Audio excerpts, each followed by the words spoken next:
সবাই পড়েন আমার সাথে, আউযু বিল্লাহি মিনাশ শাইতানির রাজীম, বিসমিল্লাহির রাহমানির রহিম।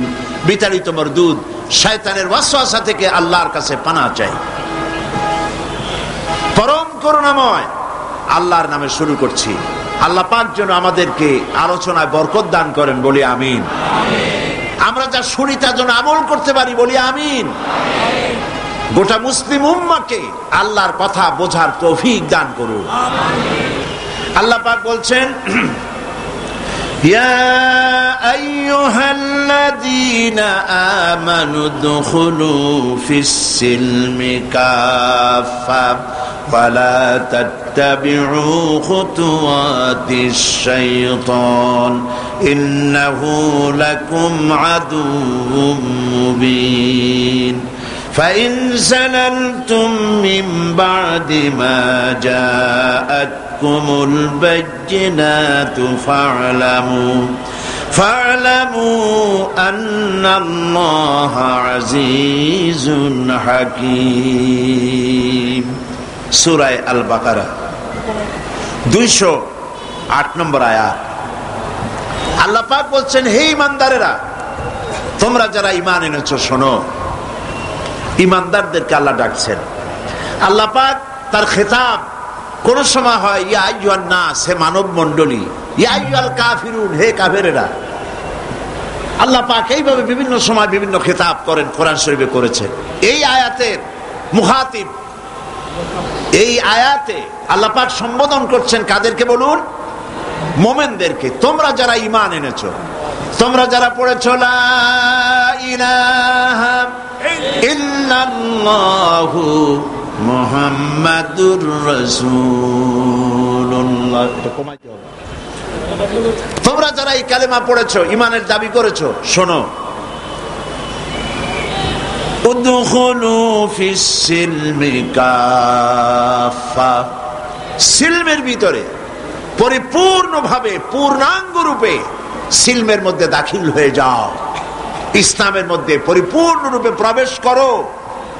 ওয়ালা তাত্তাবিউ খুতুওয়াতিশ শাইতান ইন্নাহু লাকুম আদুউম মুবিন। আর শয়তানের পদাঙ্ক অনুসরণ করো না, নিশ্চয়ই মনে রেখে দিও শয়তান তোমাদের প্রকাশ্য দুশমন। আসুন আজকে এতটুকু আলোচনা করি, তারপরে সামনের দিকে চলবো ইনশাআল্লাহ, বলি ইনশাআল্লাহ। আল্লাহ পাক বলছেন সিলমের মধ্যে দাখিল হও। সিলমুন ইসলামের মূল উৎপত্তি শব্দ, মাদ্দা, অরিজিন, সেটা হলো সিলমুন। সিলমুন শব্দের অর্থ হচ্ছে আপোষ রফা করা।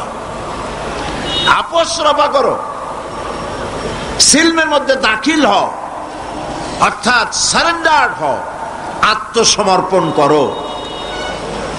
মুমিনদেরকে বলা হচ্ছে আত্মসমর্পণ কার কাছে? ইসলামকে বলা হয় শান্তির ধর্ম, বলা হয় কিনা? প্রায় লোকেরা বলে ইসলাম হলো শান্তির ধর্ম, কিন্তু শান্তির ধর্ম এটা একটা আপেক্ষিক কথা। ইসলাম শান্তির ধর্ম ঠিক, কিন্তু শর্ত সাপেক্ষ। সিলমের মধ্যে যারা আত্মসমর্পণকারী, ইসলাম তাদের জন্য শান্তির ধর্ম। কথা বুঝতে পেরেছেন? এই জন্য সিলমের মধ্যে দাখিল হও, আত্মসমর্পণ করো। এই আত্মসমর্পণের কথা দেখুন আল্লাহ পাক শিখাচ্ছেন। দেখো আত্মসমর্পণ কাকে বলে, কোরআনের এক আয়াতের ব্যাখ্যা আর এক আয়াত। এই জন্য কোরআন শরীফের উত্তম তাফসীর হচ্ছে কোরআন দিয়ে কোরআনের তাফসীর করা। আমরা সেই চেষ্টাই করি, কোরআন দিয়ে কোরআনের তাফসীর। আল্লাহ রাব্বুল আলামিন বলছেন, আফা গায়রা দীনিল্লাহি ইয়াবগুন وله أسلم من في السماوات والأرض طوعا وكرها أفغير دين الله يبغون। তোমরা কি আল্লাহর দেওয়া জীবন ব্যবস্থাকে ছেড়ে দিয়ে অন্য কোন মতবাদ, অন্য কোন আদর্শ তালাশ করো? ওয়ালাহু আসলামা, এই দেখুন এখানে সিললাম, সিলমুন শব্দ এখানেও আছে। ওয়ালাহু আসলামা, মান ফিস সামাওয়াতি ওয়াল আরদ, অথচ আকাশে যা আছে জমিনে যা আছে আসলামা, সবাই আত্মসমর্পণ করেছে কার কাছে বলুন তো? ইচ্ছায় হোক অনিচ্ছায় হোক আত্মসমর্পণ করেছে কার কাছে? আল্লাহ পাকের কাছে। সূর্যের দিকে তাকায় দেখেন, চন্দ্রের চাঁদের ক্ষমতা নাই, দিনের বেলায় উদিত হয়ে সূর্যের আলোকে কমায় দেয়, আবার সূর্যের ক্ষমতা নাই পশ্চিম দিক থেকে উদিত হয়, অথবা রাতের বেলায় এসে বাংলাদেশের জমিনে রাতের বেলায় উদিত হয়, এ ক্ষমতা নাই। চন্দ্র একে অপরকে অতিক্রম করতে পারে না, কেউ কাউকে বাধাও দিতে পারে না। কোরআন শরীফে আল্লাহ পাক সূরা ইয়াসিনের ভিতরে পরিষ্কার করে বলেছেন, শামসু ইয়ামবাগি লাহা তুদরিকাল কমারা ওয়ালাল লাইলু সাবিকুন নাহার ওয়া কুল্লুন ফি ফালাকিন ইয়াসবাহুন। প্রবল জ্ঞানী হইবে যাহারা, আপন মনেতে বুঝিবে তাহারা, রাত্রি পারে না আগে যাইবার, দিনের স্থান করি অধিকার। চন্দ্র বাঁধে না সূর্যের গায়েতে, সূর্য পারে না চন্দ্রকে ধরিতে, যার যে স্থান বহল রাখিয়া ভ্রমণ করিছে খোদাকে ডরিয়া। প্রত্যেকে আল্লাহকে ভয় করে চলছে, কেউ দাঁড়ায় নাই, চন্দ্র দাঁড়ানো নাই, সূর্য দাঁড়ানো নাই।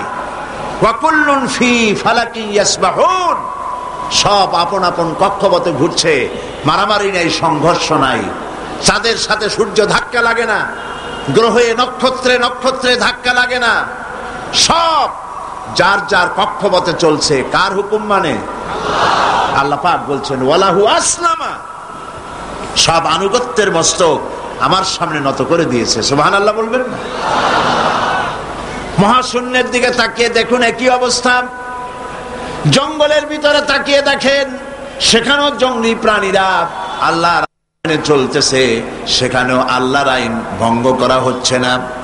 সমুদ্রের ভিতরে, দরিয়ার ভিতরে যত জলচর প্রাণী আছে সবগুলি যার যার আপন আপন পথে পথে চলছে, মারামারি নাই, সংঘর্ষ নাই।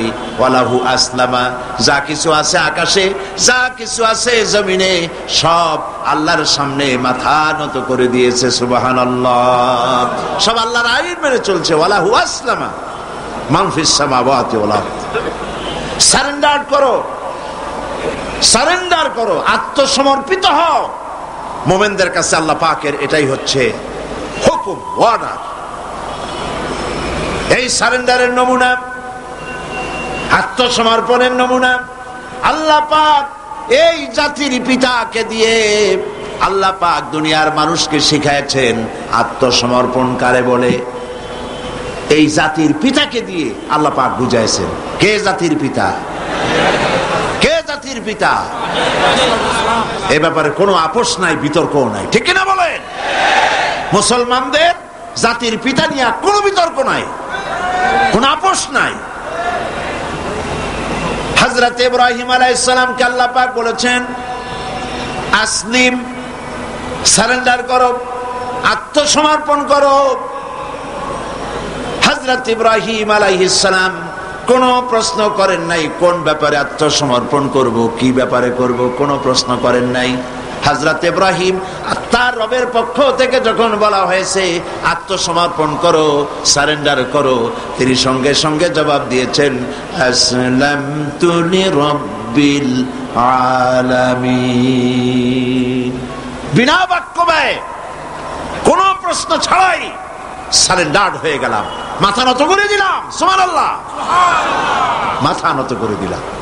কারে বলে আত্মসমর্পণ? আত্মসমর্পণের নমুনা, মুসলমান হওয়ার নমুনা। মুসলমান মানেই তো হচ্ছে আত্মসমর্পণ করা। আল্লাহ যা বলেন সেইটা, আল্লাহ যা নিষেধ করেছেন সেটার থেকে ফিরতে হবে, আল্লাহ যা অর্ডার করেছেন সেটা মানতে হবে। আমরা কি তা করি? আমরা কি তা করি? সেই জন্য আল্লাহ পাক বলছেন মুমিনেরা ঈমানের দাবি তো করছো, কিন্তু ইসলামের পুরোপুরি দাখিল হও নাই। ইসলামের মধ্যে পরিপূর্ণভাবে দাখিল হতে হবে। বললেই হবে না আমি আল্লাহর উপর ঈমান এনেছি। কোরআনে কারীমের প্রথম রুকুতে আল্লাহ পাক বলেছেন ومن الناس من يقول آمنا بالله وباليوم الآخر وما هم بمؤمنين। লোকেদের মধ্যে এমন অনেক লোক আছে যারা বলে আল্লাহর প্রতি ঈমান এনেছি, পরকালের উপরে বিশ্বাস করেছি। আল্লাহ পাক বলছেন ওমা হুম বিমুমিনিন, এরা মুমিন না। কেন বললেন এই কথা? এই জন্য বলেছেন এদের মুখের কথার সাথে কাজের কোনো মিল নাই। এই জন্য আসলামা উদখুলু ফিস সিলমি কাফা, পরিপূর্ণভাবে দাখিল হও, আল্লাহর হুকুমের সামনে মাথা নত করো। এই মাথা নত করার দৃষ্টান্ত আল্লাহ পাক দেখালেন। হযরত ইব্রাহিম আলাইহিস সালামকে আল্লাহ পাক অর্ডার করলেন ছেলেকে জবাহ করার জন্য। কোরআন শরীফের মধ্যে আল্লাহ পাক পরিষ্কার করে বলেছেন, কোনো উপন্যাসের কথা নয়, কোনো গল্প নয়, ইতিহাসের কথা নয়, আল্লাহ পাকের নিজের কথা। আর কদিন পরেই কোরবানির ঈদ আসতেছে। আল্লাহ পাক হযরত ইব্রাহিম আলাইহিস সালামকে হুকুম করলেন ছেলে কোরবানি করার জন্য। আর হযরত ইব্রাহিম হযরত ইসমাঈলকে তারকে শোনালেন, ইয়া বুনাইয়া ইন্নী আরা ফিল মানামি আন্নী আযবাহুক ফানজুর মাযা তারা। হে কলিজার টুকরা সন্তান, আমি স্বপ্ন দেখেছি যেন আমি তোমাকে জবাহ করছি। ফানজুর মাযা তারা, এখন তোমার মত তাই কি, অভিমত কি, শোনাও আমাকে। তিনি কি বলছিলেন? হযরত ইসমাঈল বলছিলেন যে আপনি এতদিন পর্যন্ত আমার মায়ের খবর রাখেন নাই, আমার খবর রাখেন নাই, আমাদের ফালায় গেছেন মরুভূমির মধ্যে, পানি খাবার কিচ্ছু দেন নাই, আজকে জবাহ করতে আসছেন কোন অধিকারে? একথা বলেছেন? বলেছেন? বরং তিনি হযরত ইসমাঈল হযরত ইব্রাহিম যেটা করলেন সেটাও তিনি আল্লাহর সামনে মাথা নত করলেন, ঠিক কিনা? হযরত ইসমাঈল যেটা করলেন সেটাও তিনি আল্লাহর সামনে মাথা নত করেছেন। হযরত ইসমাঈল বললেন, ইয়া আবাতি ফাআল মা তুমারু সাতাজিদুনি ইনশাআল্লাহু মিনাস সাবিরিন। ইয়া আবাতি ফাআল, হে পিতা আপনি তাই করুন, মা তুমার, যে বিষয় আপনাকে আদেশ করা হয়েছে। লক্ষ্য করুন, ইব্রাহিম আলাইহিস সালাম বলেছেন আমি স্বপ্নে দেখছি, আমি স্বপ্ন দেখেছি আমি তোমাকে যেন জবাহ করছি। আর হযরত ইসমাঈল বললেন আপনি যে আদিষ্ট হয়েছেন তাই করেন। তার মানে ইসমাঈল বুঝতে পেরেছেন পয়গম্বরের স্বপ্ন স্বপ্ন নয়, এটা আল্লাহর ওহী, হুকুম। জবাহ করেন, আমাকে আপনি ধৈর্যধারীদের মধ্যে পাবেন। এখন দেখেন এই যে উদখুলু ফিস সিলমি কাফা, এই সিলমুন শব্দ ওখানে এসেছে। আল্লাহ পাক বলছেন ফালাম্মা আসলামা ওয়া তাল্লাহু লিল জাবিন।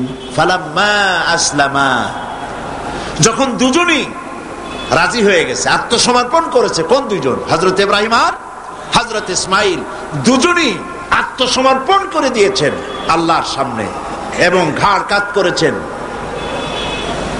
সেই ঘটনা বলার উদ্দেশ্য আমার না, আমার বলার উদ্দেশ্য আত্মসমর্পণ করা। উদখুলু ফিস সিলমি কাফা, ইসলামের মধ্যে, সিলমের মধ্যে পরিপূর্ণ দাখিল, আত্মসমর্পণ করো কমপ্লিটলি, কোন শর্ত ছাড়াই।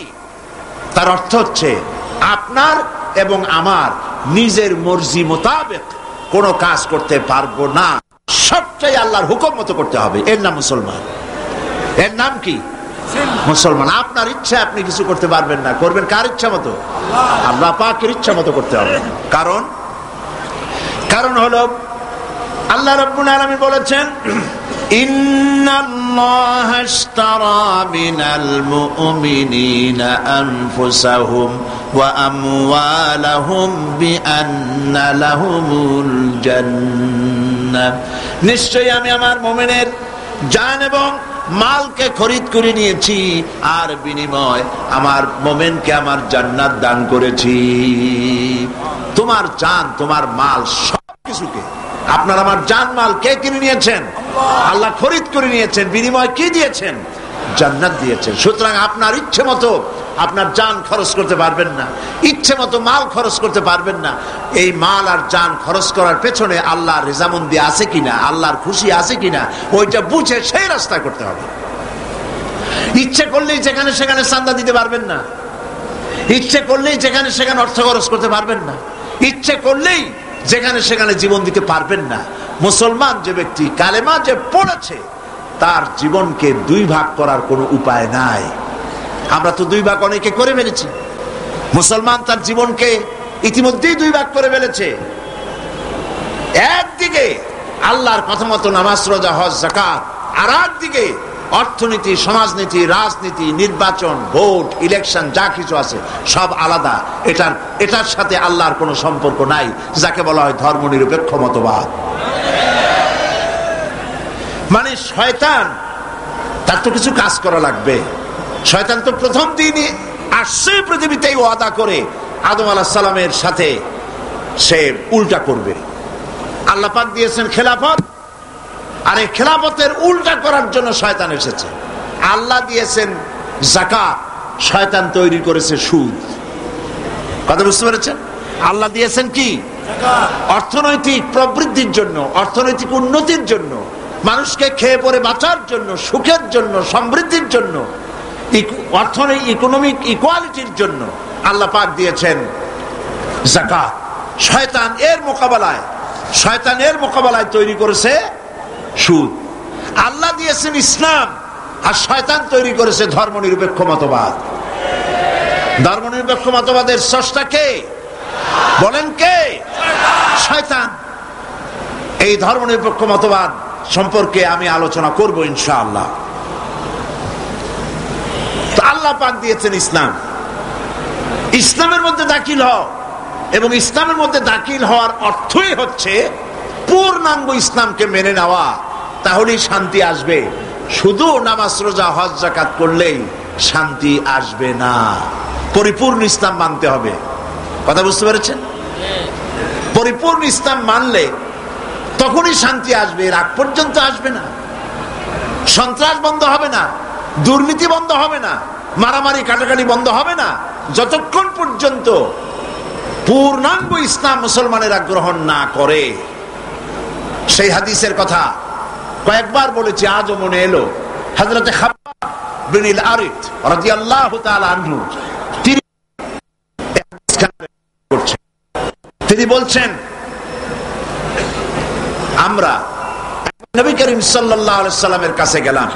ওয়ান খাব্বাব বিন আল-আরিত রাদিয়াল্লাহু তাআলা আনহু আন্নাহু قال শাকাউনা ইলা রাসূলিল্লাহ সাল্লাল্লাহু আলাইহি ওয়াসাল্লাম ওয়া মুতাওয়াসসাদুন বুরদাতুন লাহু ফি জিল্লিল কাবা। তিনি বললেন, আমরা নবী করিম সাল্লাল্লাহু আলাইহি ওয়াসাল্লামের কাছে গেলাম, যে দেখি নবীজি কাবা শরীফের ছায়ায় চাদর মুড়ি দিয়ে আরাম ফরমাচ্ছেন। আমরা কাছে গিয়ে বললাম, আলা তাস্তানসিরু লানা আলা তাদউ লানা ইয়া রাসূলুল্লাহ, হে রাসূল, আপনি কি আমাদের জন্য আল্লাহর কাছে সাহায্য প্রার্থনা করবেন না? আপনি কি আমাদের জন্য আল্লাহর কাছে দোয়া করবেন না? আমরা তো মার খেতে খেতে হয়ে গেলাম। আমাদের খাব্বাবকে তারা মারছে, খুবাইবকে মারছে, আম্মারকে, সোয়েবকে, বেলালকে মেরে শেষ করে ফেলছে। খাবার নাই, পরার নাই, কত কষ্ট আমাদের। নবীজি উঠে বসলেন, বুখারীর হাদিস। নবীজি উঠে বসলেন, বললেন, খাব্বাব শোনো, শোনো খাব্বাব, তোমাদের আগেই পৃথিবীতে দ্বীনের দাওয়াত দিতে যারা এসেছিলেন, ইসলামের দাওয়াত দিতে যারা এসেছিলেন, তাদেরকে ধরা হতো। ফায়ুখাজুর রাজুল, তাদেরকে সমকালীন রাষ্ট্র শক্তি তাদের ধরত। ফায়ুহফারু লাহু ফিল আরদ, এবং তার জন্য জমিনের মধ্যে গর্ত খনন করা হতো। ফায়ুজআলু ফিহা, এরপরে সেই গর্তের ভিতরে তাকে কোমর পর্যন্ত ডাবায় দেওয়া হতো। সুম্মা ইউতা বিল মানশার, এরপরে করাত আনা হতো। ফায়ুদাউ আলা রাসি, এরপরে এই করাতটা তার মাথার উপরে রাখা হতো। ফায়ুজআলু নিসফাইন, করাত দিয়ে চিরে জীবিত মানুষটাকে দ্বিখণ্ডিত করে ফেলা হতো। মা ইয়াসুদ্দুহু যালিকা আন দীনিহি, এত কষ্ট দেওয়ার পরেও একজন ইসলামের দায়ীকে তারা ইসলামের রাস্তা থেকে এক চুলও সরাইতে পারে নাই। আল্লাহর নবী বলেন, শোনো খাব্বাব, ওয়াল্লাহি লা ইউতাম্মান্নাল্লাহু হাযাল আমরা হাত্তা ইয়াসিরুর রাকিবা মিন সানা ইলা হাজারামাউত। তিনি বলছেন, শোনো খাব্বাব, আমি আল্লাহর নামে কসম করে বলি, আমি আল্লাহর নামে কসম করে বলি, সেই দিন বেশি দূরে নয় যেদিন ইয়েমেনের রাজধানী সানা থেকে শুরু করে হাজরামাউত পর্যন্ত লোকেরা যাতায়াত করবে, মানুষেরা চলাফেরা করবে, নারী তার সৌন্দর্যের পসরা নিয়ে, ব্যবসায়ীরা তাদের পুঁজি নিয়ে রাস্তা দিয়ে, মরুভূমি দিয়ে দিনেও চলবে, রাতেও চলবে। ইল্লাল্লাহ, আল্লাহর ভয় ছাড়া মানুষের মনে আর কোনো ভয় থাকবে না। সুবহানাল্লাহ, সুবহানাল্লাহ। মানুষের মনে আর কোনো ভয় না। ওয়ালাকিন্নাকুম তাস্তাজিলুন, তোমরা তাড়াহুড়ো করছো, অপেক্ষা করো, এরকম সমাজ আসবে। সেই সমাজ কায়েম করেছিল, ওই মুসলমান তৈরি করেছিল, যেই মুসলমান ইসলামকে পরিপূর্ণরূপে জীবনের সকল ক্ষেত্রে মানত, ব্যক্তিতে, পরিবারে, সমাজে, রাষ্ট্রে, জীবনের সব জায়গায় ইসলামকে তারা মানত বলেই এই শান্তি তাদের ভিতরে এসেছিল। এই জন্য আল্লাহ পাক বলছেন, ইয়া আইয়ুহাল্লাযীনা আমানু দুখুলু ফিস-সিলমি কাফা, ও বিশ্বাসীরা, তোমরা যারা ঈমান এনেছো, শোনো, ইসলামের ভিতরে, সিলমের মধ্যে পরিপূর্ণরূপে দাখিল হয়ে যাও। একটু আটটু নয়, পরিপূর্ণরূপে দাখিল হয়ে যাও। সেটা কিভাবে? আল্লাহ পাক কোরআনের মধ্যে অন্যত্র বলেছেন, বলো, কুল ইন্না সলাতি ওয়া নুসুকি ওয়া মাহইয়ায়া ওয়া মামাতি লিল্লাহি রাব্বিল আলামিন। পড়েন সবাই, ইন্না সলাতি ওয়া নুসুকি ওয়া মাহইয়ায়া ওয়া মামাতি লিল্লাহি রাব্বিল আলামিন। বলো, ইন্না সলাতি, নিশ্চয় আমার নামাজ, আমার কোরবানি, আমার হায়াত, আমার মত সব আল্লাহর জন্য। কার জন্যে? আল্লাহর জন্য। সবটা আল্লাহর জন্য। আমার হায়াত, আমার মত, আমার নামাজ, আমার বেঁচে থাকা, আমার মরে যাওয়া সব আল্লাহর জন্য। জীবনের কোন একটি অংশ আপনি আলাদা করতে পারবেন না আল্লাহর হুকুম থেকে। আপনি যখনই পড়েছেন লা ইলাহা ইল্লাল্লাহ, তখন ইমানের এই দড়ি দিয়ে হাত পা সব বান্ধা হয়ে গেছে। সুবহানাল্লাহ বলেন। প্রশ্ন করতে পারেন, কেউ প্রশ্ন তুলতে পারে যে লা ইলাহা ইল্লাল্লাহর অর্থ হলো আল্লাহ ছাড়া কোনো ইলাহ নাই, মুহাম্মদ সাল্লাল্লাহু আলাইহি ওয়াসাল্লাম আল্লাহর প্রেরিত রাসূল। এইটুকুন কথা বললে পরে আমার নামাজ, রোজা, হজ, যাকাত, আমার ব্যবসা বাণিজ্য, চলাফেরা, ওঠা বসা, অর্থনীতি, রাজনীতি, গোষ্ঠীযুদ্ধা, এইটার সাথে বাঁধা গেল কেমনে? প্রশ্ন উঠতে পারে। এটা আমি এইভাবে বুঝাই, দৃষ্টান্তটা এভাবে দেই। যখন লোকেরা বিবাহ করে, বিবাহ করার সময় মেয়েকে বলা হয়, কনেকে বলা হয়, অমুকের ছেলে অমুকের সাথে এত টাকা মহারানায় তোমাকে তার নিকাহে সবর্দ করা হচ্ছে। মহিলা তখন মৌন সম্মতি অথবা মুখ খুলে বলে আলহামদুলিল্লাহ, কবুল করলাম, একটা কিছু বলে বা চুপ করে থাকে। আর পুরুষকে যখন বলা হয় অমুকের মেয়ে অমুককে এত টাকা মহারানায় তোমার বিবাহে, তোমার নিকাহে সবর্দ করা হচ্ছে, সে তখন আলহামদুলিল্লাহ বলে, কবুল বলে, গ্রহণ করলাম বলে। কথা তো বলল কবুল। এখন দেখুন, কিছুদিন যাওয়ার পর যদি ওই মেয়ে লোকটি, স্ত্রী, সে যদি বলে যে আমার কাপড় ছিঁড়ে গেছে, কাপড় এনে দাও, আমি অসুস্থ হয়েছি, আমাকে চিকিৎসা করাও, আমি বাপের বাড়ি যাব, খরচ দাও, ইত্যাদি যদি বলে, আর যদি তখন স্বামী বলে যে আমি তো বিয়ের সময় শুধু কবুল বলছিলাম, তোমার শাড়ি কিনে দেওয়া লাগবে, তোমার চিকিৎসা করার লাগবে, তোমার বাপের বাড়ি পাঠাবার খরচ আমার দেওয়া লাগবে, এই সব কথা তো আমি স্বীকার করি নাই। আবার উল্টাটা দেখেন, স্ত্রীকে যদি স্বামী বলে আমার জন্য রান্না করো, তাড়াতাড়ি আমি অমুক জায়গায় যাব, অথবা আমাকে এক গ্লাস পানি দাও, অথবা মশারিটা টানায় দাও, অথবা আমার কাপড় চোপড় ধুয়ে দাও। বউ যদি বলে আমি তো শুধু চুপ করেছিলাম, তোমার কাপড় চোপড় ধুয়ে দেওয়া লাগবে, এই কথা তো তখন হয়নি। তোমার বিছানা গুছাই দিতে হবে, এই কথা তো তখন হয়নি। এটা যদি বলে তাহলে এই বিবাহ টিকবে? টিকবে এই বিবাহ? অর্থটা কি দাঁড়ালো? অর্থ দাঁড়ালো এই বিবাহ বন্ধনের সময় মহিলাটি যে মৌন সম্মতি দিয়েছেন আর পুরুষটি যে কবুল বলেছেন, আলহামদুলিল্লাহ বলেছেন, এই কবুলের মধ্যে স্বামী স্ত্রীর উভয়ের সুখ, সৌন্দর্য, শান্তি, নিরাপত্তা, আদান প্রদান, যা কিছু সব, খাওয়া পরা, বিছানা ইত্যাদি সব এই কথার মধ্যে এসে গিয়েছে। স্ত্রীর পুরো দায়িত্ব স্বামীর উপরে এসেছে, স্বামীর পুরো দায়িত্ব স্ত্রীর কাছে চলে গিয়েছে একটা কবুল শব্দ বলার কারণে। কথাটা ঠিক কিনা? ঠিক অনুরূপ ভাবে বুঝতে চেষ্টা করুন। যখন আপনি মনে মনে বিশ্বাস করে মুখ দ্বারা যখন উচ্চারণ করেছেন লা ইলাহা ইল্লাল্লাহ, সবাই পড়েন লা ইলাহা ইল্লাল্লাহু মুহাম্মাদুর রাসূলুল্লাহ, এই কালেমা মুখ দিয়ে যখন উচ্চারণ করেছেন, কোন ইলাহ নাই, আইনদাতা নাই, বিধানদাতা নাই, শাসনকর্তা নাই, কেউ নাই আল্লাহ ছাড়া। আর মুহাম্মদ সাল্লাল্লাহু আলাইহি ওয়াসাল্লাম তিনি আমার রসুল, তিনি আল্লাহ রসুল, তিনি আমার নেতা, এই কথা যখন স্বীকার করেছেন, সমস্ত মুসলমান নরনারী কলিজার মধ্যে এই কথা গেঁথে নিন। আপনার ইচ্ছা মতো আপনি নির্বাচন করতে পারেন না, আপনার ইচ্ছে মতো আপনি রাজনীতি করতে পারেন না, আপনি ইচ্ছে মতো পার্লামেন্ট চালাইতে পারেন না, আপনার কোর্ট, আপনার আদালত, আপনার দেশ, আপনার ক্যান্টনমেন্ট, আপনার শিক্ষাঙ্গন কোনটাই আপনার মত মতো চালাইতে পারেন না। এমন কোন আইন চালাতে পারবেন না, এমন কোন আইন প্রণয়ন করতে পারবেন না যেটা করতে গেলে আল্লাহর আইনের সঙ্গে সাংঘর্ষিক হয়ে যায়।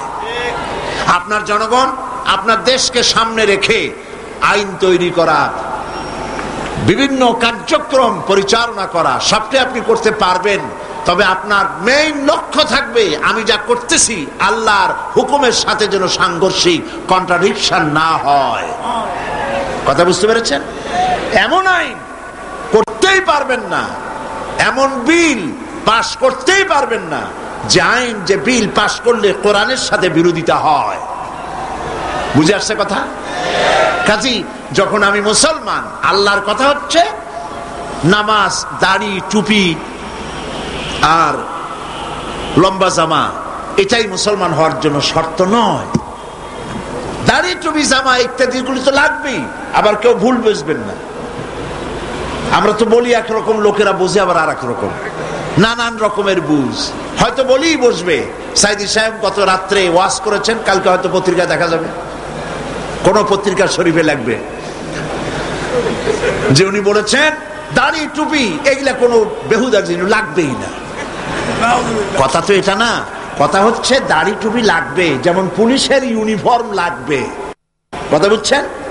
এখন পুলিশের ইউনিফর্ম, বিডিআর এর ইউনিফর্ম, আর্মির ইউনিফর্ম, দেখছেন না ইউনিফর্ম,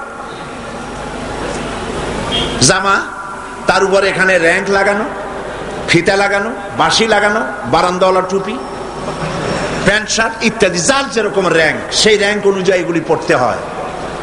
এখন কোন আর্মি, কোন বিডিআর, কোন পুলিশ মনে করলো যে আমি ইউনিফর্ম যখন পরেছি তখন আর অসুবিধা কি, সে শুয়ে শুয়ে সিগারেট টানতেছে অথবা গল্প করতেছে, সীমান্তে দামামা বেজে উঠেছে, সরকারের পক্ষ থেকে অর্ডার করা হয়েছে সীমান্তে চলে যাও সবাই, সমস্ত সেনাবাহিনী, বিডিআর, এয়ারফোর্স, নেভাল ফোর্স সব যুদ্ধের জন্য প্রস্তুতি নাও। এরা মনে করতেছে যে যখন ইউনিফর্ম পরছি আমার চাকরি যায় কই, ঠ্যাঙ্গের উপরে ঠ্যাং ফেলাইয়া সিগারেটে টান দিয়া উপরে ফু দিয়া তাকায়, তাকে ফু গেল কদ্দু, চাকরি থাকবে? চাকরি থাকবে না। আবার ইউনিফর্ম ছাড়া যদি যুদ্ধে লাফায় পড়ে, মার খাওয়া ছাড়া পথ আছে? ইউনিফর্ম ছাড়া যদি দাবি করে আমি বিডিআর পুলিশ, প্রথমে তো ধোলাই হবে ভালো করে, তারপরে চিন্তা করবে যে লোকটা আসলে বিডিআর বা পুলিশ কিনা, ঠিক না? সেই জন্য ইউনিফর্ম প্রয়োজন, ইউনিফর্মের সাথে তার কাজটাও প্রয়োজন। কথা বুঝতে পেরেছেন? ইউনিফর্ম হচ্ছে তার পরিচিতি। এখন ইউনিফর্ম পড়েছে, দাড়ি আছে, টুপি আছে, জামা আছে, বাড়ি আছে, সব আছে, কিন্তু ব্যবসা করে ওজনে কম দেয়, এমন দেওয়া এরকম আর কম কেউ দিতে পারে না। মিথ্যা সাক্ষী দেয়, থাকে না, এর দাড়ি টুপি জামার কোনো লাভ আছে? সেই জন্য ইসলামের ভিতরে দাখিল হতে হলে এতটুকুন হলে হবে না, সবটুকুন হতে হবে। ইয়া আইয়ুহাল্লাযীনা আমানু দুখুলু ফিস-সিলমি কাফা, পরিপূর্ণরূপে ইসলামের মধ্যে দাখিল হও। মেহেরবানি করে দাঁড়ানো ভাইয়েরা বসেন। আল্লাহুম্মা আমিন। রব্বানা যালামনা আনফুসানা ওয়া ইন লাম তাগফির লানা ওয়া তারহামনা লানাকুনান্না মিনাল খাসিরিন। আয় আল্লাহ তাআলা, হাজার হাজার মুসলমান নরনারী কোরআনের তাফসীর শোনার জন্য দেশ বিদেশ থেকে এই মাহফিলে এই লোকেরা এসে হাজির হয়েছেন। আল্লাহ তাআলা দয়া করে মেহেরবানি করে আলোচনার সব দরুদ সওয়াব জনাবে মুহাম্মদুর রাসূলুল্লাহ সাল্লাল্লাহু আলাইহি সাল্লামের রূহ মুবারকে পৌঁছায় দাও। আয় আল্লাহ তাআলা, আমাদের মা বাপ যারা দুনিয়া থেকে বিদায় হয়ে গেছেন, আল্লাহ কবরটাকে জান্নাতের টুকরা বানায়া দাও। রব্বির হামহুমা কামা রব্বায়ানি সগীরা। সবাই পড়েন, রব্বির হামহুমা কামা রব্বায়ানি সগীরা। আয় আল্লাহ তাআলা, সারা জীবন আমরা গুনাহ করেছি, দয়া করে মেহেরবানি করে আমাদের জিন্দেগির সমস্ত গুনাহ খাতাকে মাফ করে দাও। আল্লাহ দয়া করে আমাদের জীবনের সকল গুনাহ মাফ করে দাও। এই তাফসীরের মাহফিল আজ থেকে 23 বছর আগে শুরু হয়েছিল। ওই সময় যারা মঞ্চে বসতেন, আয় আল্লাহ, বিগত বছরগুলিতে যারা মঞ্চে আসতেন, মাহফিলে আসতেন, তাদের ভিতর থেকে আমরা অনেককেই হারায় ফেলেছি। রব্বুল আলামিন, এই মঞ্চে বাইতুল শরফের পীর সাহেব থাকতেন, তিনি আজ দুনিয়ায় নাই। মাওলানা সিদ্দিক আজাদ সাহেব থাকতেন, তিনিও নাই। হযরত মাওলানা আব্দুল আহাদ আল মাদানী আওলাদে রাসূল, তিনিও নাই। গারাঙ্গিয়ার পীর সাহেবও নাই। কত আলেম ওলামা আসতেন, সকলের নাম মনেও নাই। আল্লাহ, যারা এই তাফসীরের মাহফিলে শরীক হতেন, আজ যারা বেঁচে নাই, সকলকে জান্নাতুল ফিরদাউসের মেহমান বানায়া নাও। রব্বুল আলামিন, এই তাফসীরের মাহফিল আমরা থাকবো না, কিন্তু কিয়ামত পর্যন্ত চট্টগ্রামকে তাফসীরের মাহফিল দিয়ে আল্লাহ তুমি ধন্য করে রেখো। আল্লাহ তাআলা, লক্ষ লক্ষ টাকা এই মাহফিলে খরচ হয়। রব্বুল আলামিন, কোথা থেকে টাকা আসবে আমরা জানি না। মাওলানা শামসুদ্দিন সাহেব, আল্লাহ তুমি তার দৃষ্টি শক্তি নিয়ে গেছো। আল্লাহ, চৌকালা মানুষরা যা পারে না, চোখ নিয়েও তাকে দিয়ে সেই নিতেছো। আল্লাহ তাআলা, তিনি যেন পেরেশান বোধ না করেন। তোমার বান্দাদের দিল গলায় দাও, বান্দীদের দিল গলায় দাও। এই মাহফিলে যত টাকা দরকার, একটা টাকাও যেন বাকি থাকে না, পেরেশানি যেন তারা হন না। আল্লাহ পাক, তুমি দয়া করে মেহেরবানি করে মানুষকে এই মাহফিল উপলক্ষে বিপুল পরিমাণ দান সদকা করার তৌফিক দান করে দাও। আল্লাহ তাআলা, দেশ বিদেশ থেকে কত মানুষ যে দোয়া চেয়েছে তুমি জানো। আল্লাহ, তাদের যে যে কারণে দোয়া চেয়েছে, সকলের নেক দোয়া আল্লাহ তুমি কবুল করো। রব্বুল আলামিন, আরো 4 দিন এই মাঠে কোরআনে কারীমের তাফসীর করার, বয়ান করার তৌফিক যারা করবে তাদের তৌফিক দাও। মানুষ যে কথা বললে বোঝে সেই কথা বলাও। আল্লাহ তাআলা, তুমি দয়া করে তোমার বান্দা বান্দীদেরকে যাতায়াত আসান করে দাও, দুর্ঘটনা থেকে রক্ষা করো, বাড়িঘর হেফাজত করো, মাল সম্পদকে হেফাজত করো। যারাই মাহফিলে আসবে, আল্লাহ তুমি দয়া করে তাদেরকে তাদের সব ব্যাপারে তুমি দায়িত্ব নিয়ে নাও। আল্লাহ তাআলা, এই মাহফিল যারা সাহায্য করেছেন, করবেন, পরামর্শ দেন, কষ্ট করেন, সকলকে কবুল করো। আল্লাহ তাআলা, গোটা পৃথিবীতে সমস্ত মুসলমানদের উপরে রহমত নাজিল করো, মুসলমানদেরকে বিপদ মুসিবত থেকে রক্ষা করো। আল্লাহুম্মা জাআলনা মিনাত তাওয়াবিন ওয়া জাআলনা মিনাল মুতাতাহহিরিন ওয়া জাআলনা মিন ইবাদিকাস সালিহিন ওয়া জাআলনা মিনাল্লাযীনা লা খাউফুন আলাইহিম ওয়া লা হুম ইয়াহজানুন। রব্বানা তাকাব্বাল মিন্না ইন্নাকা আনতাস সামিউল আলিম ওয়া তুব আলাইনা ইন্নাকা আনতাত তাওয়াবুর রহিম। সুবহানা রাব্বিকা রাব্বিল ইজ্জাতি عما يصفون وسلام على المرسلين والحمد لله رب العالمين بحق لا إله إلا الله محمد رسول الله. السلام عليكم ورحمة الله.